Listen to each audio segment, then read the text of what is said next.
It's another sunny day here in sunny Sussex today, which is extraordinary, seeing as we know that they are seeding the clouds and what have you.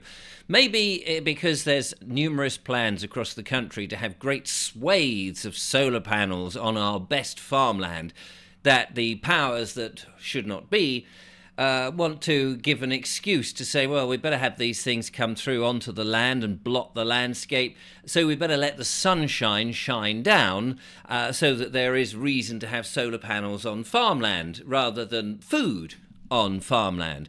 And it does seem that there are a number of plans in operation to go on there. I'm going to be talking later on, hopefully, to some people who are protesting against such stuff, and a farmer who is saying, look, farmland is for growing food, which we desperately need to secure at the moment, and not for solar panels. And then as soon as this sort of nonsense happens, they'll be seeding up the sky. But it does seem to me, and I don't know whether you feel this, I feel a sort of very positive vibe at the moment as we come into spring, that we are beginning to see the fall of the cabal. Do you see that? I think if we have positive news, we've got to actually start to share it and enjoy it and try and support people who want to put the positive spin out. It does seem to me that anybody who puts a fear-mongering video out with a fear-mongering, disastrous, oh, shite, look what's happening now, type thumbnail on their video, it'll get loads and loads of attention, loads of views, and people will watch it. I suppose it's a natural thing. If you say the end of the world is nigh, people are going, oh my God, what do I need to do? But if you say, actually, don't panic, it's all good, and you know, have a happy life and enjoy yourself, it's all a load of rubbish, people are going, oh, I don't want to watch that.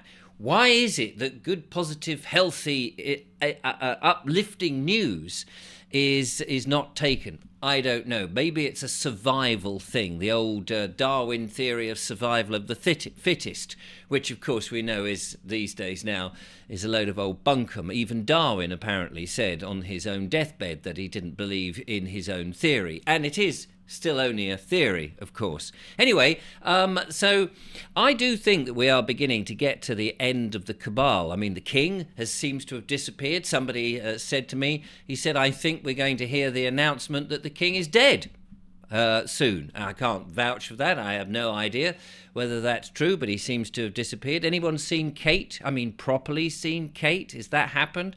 And what about the other royals? They all seem to be sort of nothing to see here. Maybe they're all disappeared down in a bunker somewhere. Who knows? It does seem that everything's a bit rocky. Meanwhile, you know, the Prime Minister is still sort of trying to look like he is not being worked by strings by other people. But that is also looking a bit rubbish at the moment. But as we get to the creaking ship that's been guiding us for so long and looking after our lives and causing us a lot of terrible times, as we saw it 4 years ago, followed by a certain you-know-what, it does seem to me that there is a lot of creaking going on and their demise is rapidly approaching. They know that, and I think they're desperately rehashing their plans, and they'll be throwing all sorts of bits and bobs, which is why I think at the moment we're seeing sort of some half-hearted, what would you call it? Well, plans, I suppose, half-hearted things to go. 1 minute we've got avian bird flu's coming. Oh no, it's not that. Then it's some other sort of disease that's supposed to be coming. Then it's some other disaster. And it's almost as if they can't quite make up their mind and get focused on it like they did in 2020, March, when we were all shut down. I mean, it's like, oh, well, what is it? Is it another pandemic? Is it a virus? Is it flying saucers? What is it? It's almost as if they're pulling their hair out, trying to work out how they are wanting to frighten us. At the moment, I suppose it's the financial thing. Oh, the money's going to collapse and we're all not going to have anything. You'll have nothing and own and you'll be happy and all this sort of business. Anyway, so I had an email come in and I thought this was worth putting out because I think there's a lot of this going on, this panic. And as the people are panicking, people are taking to social media. So this was a letter, the email sent to me by one of my lovely viewers. It says, Richard, I've been following your videos for a couple of years and find them interesting, informative and helpful. Thank you very much. I regularly comment on your material. Thank you, which is very nice. However, So this correspondent says, I think it best to be a silent supporter in the future. I know there are a lot of good people out there, but I have been noticing lately that there is a number of people who attack things that others say and can be really aggressive and insulting. I met one the other day and answered them back. But I don't need or want such stressful occasions on social media. Often these cyber bullies come in gangs and are prowling around the internet, spoiling for a fight. Well, I think you're absolutely right there. This person goes on to say, you have my support in what you do, and you present your ideas so charmingly. How could anyone not enjoy your work? Well, that's it's subjective, of course. Love to you and Julia in your endeavours in the future, and know that you have a friend here who appreciates you, which is lovely to know. But one last thing, be careful. These people are watching your videos too. Yes, I'm sure they are. And that does seem to be very interesting, because we do get, and we always have had for some time, detractors, people who want to cause trouble, trolls and all of this. People who really do not have a life. They're jealous of other people. They cannot accept that somebody else has a different opinion to them. But I do think, referencing the demise of the cabal, which is, in my opinion, is happening, and we have a lot to rejoice at. Doesn't mean it's going to get easy, because I think they are going to start throwing things. There will be in the comment section people who disagree and cannot, for some reason, are unable, they seem to be completely unsophisticated, to be able to put their disagreements in a polite and kind way. They resort to name calling, or they are just unable to string a sentence together that makes much sense, or they will pounce on other people. Of course, I do feel sorry for these people. We've always had them, so I wouldn't overly worry about it. I'm too thick-skinned. I just ignore most of them anyway. If they start attacking you, I do try to sweep in from time to time if somebody reports somebody, and then just get rid of them. But on the whole, the best thing to do is to not engage with them. Don't give them the oxygen of publicity. And eventually they sort of shrivel up and die. It is. I mean, ultimately they expose themselves by their name calling and by continuing to watch. I mean, it's very strange, isn't it? You would think I don't waste my time in this way. If you don't like something, why would you continually watch it? And then why would you comment on it? It's a sort of, they feel down in their basements they have some sort of power, but they only have power if you give it to them. Otherwise, they're just, they're nothing really. So don't worry about that. But I do think that we are going to see more of that. People like the 77th Brigade being employed to come in on various sites who are trying to expose things or trying to put a different point of view to the mainstream narrative. I do think we'll see that, and that may start to escalate a bit as we get to the death throes, which I think we're going to see.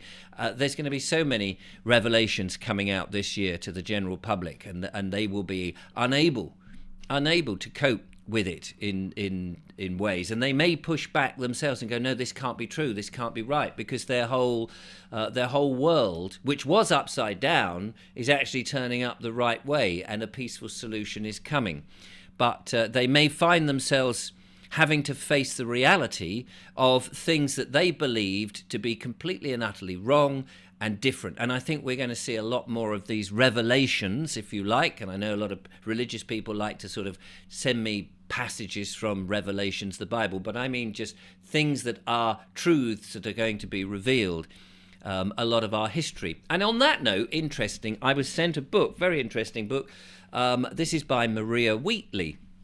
It's called The Secret History of Stonehenge, Ancestral Mysteries and Lost Civilizations. There seems to be, it seems to me, a lot of interest in our history that has been occulted, the history of actually who we are, where we've come from, and the mysterious type of things that have happened in the past that actually our mainstream archaeologists, historians do not accept, because it doesn't it doesn't fit the proper narrative that we've all been led, and all these books that are on our shelves, the history books. There does seem to be a lot of questionable stuff that is in our history, that's the mainstream narrative, and a lot of fascinating and interesting things that are now being revealed.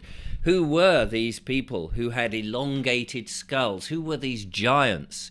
What about the Eric von Daniken paintings, cave paintings that we were told, oh, that was just fake. They were fake. They were rubbish. But actually, perhaps they weren't. Perhaps the mainstream narrative has been trying to keep us in a very narrow, small band of intelligence. But I think more and more of these revelations are coming out. And as they come out, as more and more of things are being exposed, I think we will see, like that correspondent, that people will be going, oh, no, it's absolute rubbish. You mustn't start thinking about it. But they're on a lost cause, because this information will come out. The truth is like a lion. Unleash him and he will look after himself. And yes, I've been in touch with Maria Wheatley, and I've invited her onto the show, and it would be lovely to find out more and more about these ancient things, these old crop circles and Stonehenge and henge circles, wooden circles, music resonance, and what the stones mean and all of that. So that will be coming to the show fairly soon. But the sun is shining. The chemtrails have taken time off. We must rejoice. Of course, that may not be where you are. You may be in a completely different part of the world, and it may be miserable as sin, and I do apologise for that. It's got nothing to do with me. Thank you very much for watching. Keep positive, keep smiling. There is a lot to look forward to.